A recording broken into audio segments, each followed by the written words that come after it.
Look at the microphone. Specifically, the tiny silver-toothed mesh of a Shure SM58 held by a man trembling under 40,000 watts of tungsten lighting. That mesh is stained with a microscopic residue of saliva and panicked sweat. We are told this tool is for amplification, a way to project humor to the back of the room. The reality is much darker. This metal cylinder is often the only shield between a performer and the soul-crushing weight of the Hollywood echo chamber. You see a comedian making a joke about a producer's quirks. What is actually happening is a desperate cry for help from inside a golden cage. The industry functions as a massive, self-sustaining feedback loop where everyone agrees on a reality that doesn't exist. They drink the same green juice, hire the same lawyers, and eventually, they start believing their own press releases. But comedians are the glitch in the software. Their job is to notice the truth, and sometimes the truth is too heavy to keep behind a punchline. Most people prefer the comfort of the scripted lie.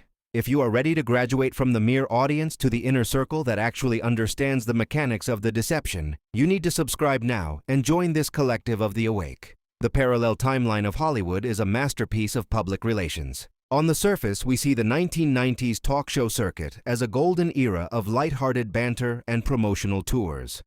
Below that surface, the reality was a frantic scramble of non-disclosure agreements and whispered warnings. Think back to the mahogany desks of late-night television. The host smiles, the guest tells a rehearsed anecdote, but look at the eyes. When a comedian like Norm Macdonald went off-script to mock the very stars the network told him to protect, the air in the studio didn't just get cold, it turned toxic. The suits behind the cameras weren't worried about the joke. They were terrified of the breach. The echo chamber requires total compliance to function. I am leaving a trail of breadcrumbs that leads directly to the boardroom doors where these secrets are buried. Subscribe to follow the trail before the algorithm decides you've seen too much. The truth is that the crazy comedian trope is a convenient label used by the industry to discredit anyone who describes the scenery behind the curtain. When Dave Chappelle walked away from $50 million, the echo chamber didn't ask what was wrong with the environment. It collectively decided Dave had lost his mind. They had to. If Dave was sane, then the system was the problem. Look at the physical evidence of these breakdowns. It's always the same. A sudden departure, a refusal to read the teleprompter, a frantic, unpolished set at a small club where the performer looks at the audience and begs them to see the bars of the cage. The industry treats truth like a virus. It isolates the host, burns the footage, and waits for the public to forget. The logic of the studio system collapses under the weight of its own vanity, yet we continue to clap. We are the ones feeding the echo. We are the ones keeping the lights on. Look around you. The stage is set, but the actors are starting to scream. Look at the physical geometry of a late-night talk show set. It is not designed for conversation. It is designed for hierarchy. The host sits behind a massive, elevated mahogany fortress. The guest sits on a lower, softer couch, physically vulnerable and exposed. Between them lies a vast expanse of polished floor, reflecting the harsh, artificial glare of the studio lights. This is the arena where the parallel timeline is enforced. When you see a guest sweating through their designer suit, you are witnessing a chemical reaction to the pressure of the gag order. Take 1996. The black asphalt of Ventura Boulevard was radiating heat that shimmered like a desert mirage. Martin Lawrence, a man at the absolute peak of his commercial power, was standing in the middle of an intersection, screaming at the sky. The physical reality was a human being pushed to a neurological breaking point by the relentless machinery of a multi-million-dollar production schedule. The industry reality? A carefully worded press release citing exhaustion and dehydration. They didn't mention the frantic phone calls between agents or the way the studio executives looked at the police reports as if they were accounting errors rather than a man's life falling apart. The public saw a punchline. The industry saw a liability. You there, sitting behind your screen, don't pretend you haven't felt that same vibration of falseness. We are conditioned to believe the polished edit, the high-definition lie that tells us everything is fine as long as the ratings are high. But the air in those studios is recycled and thin. It's a sensory deprivation tank for the soul. The internet is loud and fake, a cacophony of manufactured outrage and paid-for opinions designed to keep your brain in a state of constant, low-level static. Subscribe to make this your quiet sanctuary of truth, a place where we strip away the neon paint to see the rusted iron beneath. The truth is that the breakdown is often the only honest moment a performer has left. It is the moment the physical body rejects the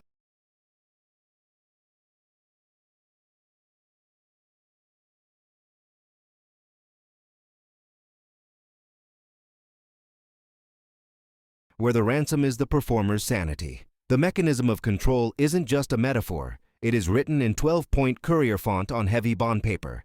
The morality clause is the industry's most effective weapon. It's a legal kill switch. If a star decides to speak the wrong truth, the studio doesn't just fire them. They erase them. They claw back the bonuses, trigger the non-disparagement agreements, and ensure the individual is legally barred from explaining their side of the story. The parallel timeline thrives on this silence. We see the red carpet. We see the flashing bulbs of the paparazzi, a rhythmic, blinding staccato that mimics a firing squad. We don't see the legal teams in windowless rooms at 3 in the morning, scrubbing the digital footprints of a scandal before the morning news cycle begins. This is how the echo chamber maintains its resonance. It's not just about what they tell you. It's about the specific physical vacuum they create by removing anyone who refuses to hum the same tune. Consider the physical layout of the green room. It's usually a windowless box filled with stale snacks and expensive bottled water. It is a transition chamber. It's where the human being is stripped away and the brand is applied. You can see it in the eyes of any veteran actor being interviewed. There is a specific, glazed look, a protective film. They are reciting lines they've said 30 times in 5 different cities in the last 48 hours. The industry calls this a press junket. In any other context, we would call it sleep deprivation and psychological conditioning. When a comedian like Cat Williams goes on a tear, listing names and dates with the precision of a court reporter, the system doesn't argue the facts. It can't. The facts are etched in the public record and the scars on the performers' bodies. Instead, the system attacks the delivery. They point to the sweat, the volume of the voice, the frantic energy. They use the physical symptoms of trauma to discredit the evidence of the crime. Look around you. This isn't just about movies or television. The same parallel timeline is being constructed in every facet of your digital life. The polished influencer lifestyle is the new studio system, and the stakes are exactly the same. The crazy label is now applied to anyone who refuses to participate in the collective delusion of the algorithm.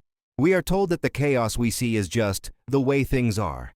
That's a curated mirage designed to keep you from looking at the balance sheets of the companies that profit from your confusion. The reality is much more clinical and much more cold. The industry is a meat grinder that has learned how to market the screams as a soundtrack. We watch the behind-the-scenes documentaries and think we are being let in on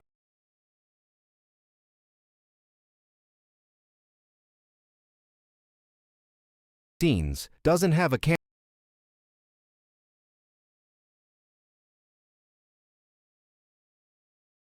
They have sold the one thing they can never buy back, their own perspective. The physical evidence is everywhere if you know how to look. It's in the sudden, unexplained hiatus of a rising star. It's in the way a veteran actor's face freezes into a mask of Botox and terror when a live interviewer asks an unapproved question. It's in the silence of the crew members who sign their NDAs with shaking hands because they need the health insurance. This is the architecture of the echo. It's built on the wreckage of those who tried to scream. The industry treats the human spirit like a natural resource to be strip-mined. Once the ore is gone, they leave behind a toxic landscape and move on to the next vein. We are the consumers of that waste. We sit in the dark, bathed in the blue light of our devices, waiting to be told what to believe next. But the lights are flickering. The screen is starting to crack. And for the first time in a long time, the audience is starting to look at the exit signs. They realize the doors aren't just closed. They're locked from the outside. The reality of Hollywood is that it is a city built on a fault line of its own making, and the tremors are getting harder to ignore. Every time a crazy comedian speaks a fragment of the truth, a new crack appears in the foundation. We are just waiting for the whole structure to finally realize that it can no longer support the weight of its own lies. The 2023 Hollywood strikes were presented as a David versus Goliath triumph of the human spirit. The narrative sold to the public was one of actors and writers reclaiming their dignity from the cold grip of artificial intelligence and corporate greed. But if you look at the actual memorandums of agreement and the technical specifications buried in the fine print of the new contracts, a different timeline emerges. While the crowds cheered on Sunset Boulevard, the studios were quietly finalizing the infrastructure for what they call digital twins.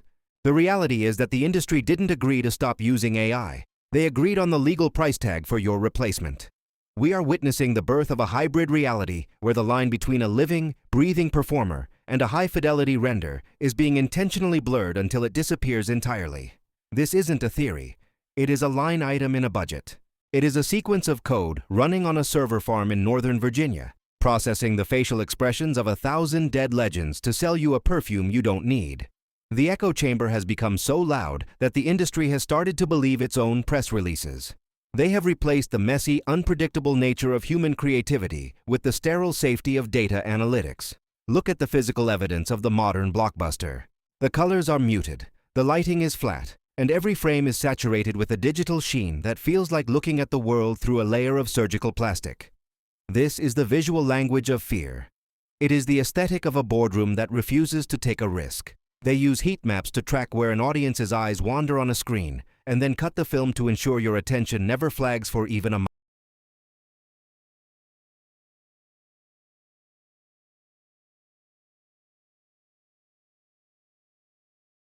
Every rewatch is fed back into the machine to ensure the next iteration is even more addictive and even less substantial.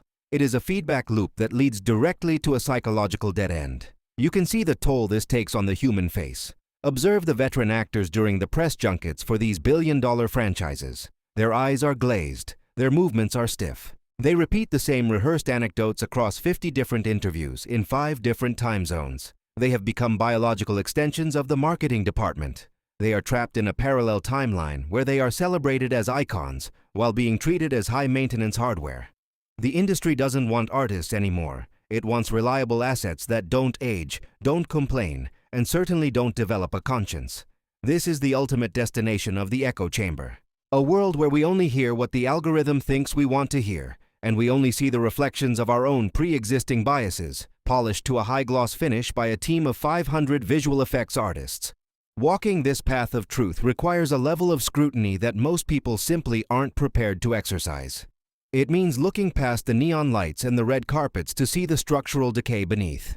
If you are ready to continue this journey with me and peel back the layers of deception that define our modern media landscape, subscribe to this channel now. We are moving toward a deeper understanding of the mechanisms that control our perception, and your presence on this path is the only way we keep the lights on in this corner of the truth. This isn't just about movies. It is about the fundamental way we process reality in an age of total artifice. The machine relies on your participation. It needs your clicks, your data, and your silence to function.